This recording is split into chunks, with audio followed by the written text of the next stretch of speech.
When it comes to standalone overpowered cards that got banned and never saw the light of day again, the sets of the original Yu-Gi-Oh era take the cake. You'd find most players with years of experience agree, and we've already seen an abundance of them from every set covered so far, and even a game. Legacy of Darkness, would bring forth such overpowered cards it would be more appropriate to label them as game hack cards, breaking the game as if you would break the codes and foundations of a video game. This might give you the impression that I dislike or think low of this set, but it is in fact the opposite. While it's true that some of these cards would be nothing but a disease for a healthy game of skill and strategy, it is also what makes this set truly epic and legendary, earning my fear and respect. It wouldn't be wrong to deem most of all the original Yu-Gi-Oh sets as legendary, but truly Legacy of Darkness is in a league of its own, as a legendary set even among the sets from this era, and I would argue it's one of the strongest sets from 2002/2004 in general. We'll be looking at these crazy cards shortly, but setting them aside, this set's technical niche is that it introduces the spirit theme of effect monsters. Monsters with effects ranging from handy to crazy strong, sharing the condition to go back in your hand at the end of the turn they were normal summoned or flip summoned, and they couldn't be special summoned at all. Naturally, these negative conditions would be implemented to make sure they were balanced, but as you will eventually see, it wasn't enough for some of them. Previous sets would focus on attribute aiding cards, but Legacy of Darkness focused on types instead, specifically Warrior, Fiend, and Dragon. To my regret, the next Forbidden and Limited list wouldn't come out for about a month after the release of this set, so you will bear witness to these scary cards played in threes. Let us finally marvel at the best cards from here. At first glance, Fiberjar seems like an innocent and kind jar, the good jar among its other jar relatives.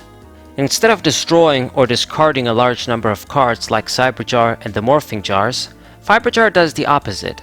It takes every card from the field, hand, and graveyard back in both players' decks, and then both players draw 5 cards.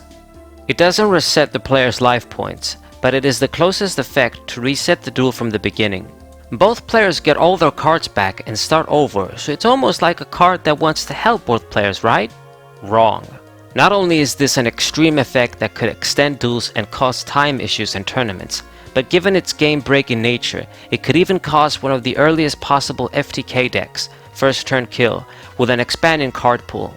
At its minimal, it could allow for the user to continuously mess up with their card interactions, and if they manage to resolve this card, it would make the opponent even with them again in card advantage, stripping all of their setup.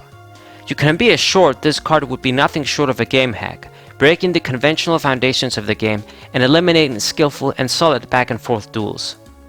This demonic bird falls in the category of the spirit monsters introduced in this set, and even with all the limitations this card shared with the other spirit monsters, it wasn't enough to balance out a time seal on foot. That is essentially what this card is, despite the weak stats and being a spirit.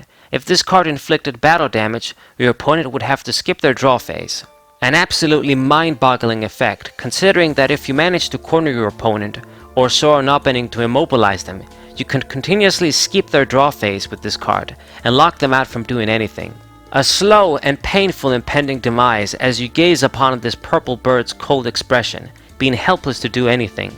No doubt one of the most unique win condition monsters due to its low stats, but I would definitely consider it that, having the ability to secure the game on its own under the right circumstances. You have no idea how problematic this card would be for as long as it was around, unless you played when it was. It's also interesting to point out that this is indeed a fiend type monster and not a winged beast, so let that sink in for a second. You know, after stomaching what the other two above cards are capable of and how cursed their presence was in the format, last turn seems almost mild by comparison, but nevertheless this is another one card win condition that literally guarantees that term word for word. I am only being light-hearted when jokingly suggesting this card is mild, but truly, unlike the other two, at least this card provides a swift end, and requires a life point condition of 1,000 or less to activate, so with a little luck, your opponent could play around it. As its name suggests, the resolve of this card is the final moment of the duel, and whether you win, lose, or draw, there's a guaranteed outcome. This card has to resolve during your opponent's turn too, but once it does, you choose a monster on your field and then send all other cards from the field and in both players' hand into the graveyard. Your opponent then special summons any monster from their deck to battle your one monster.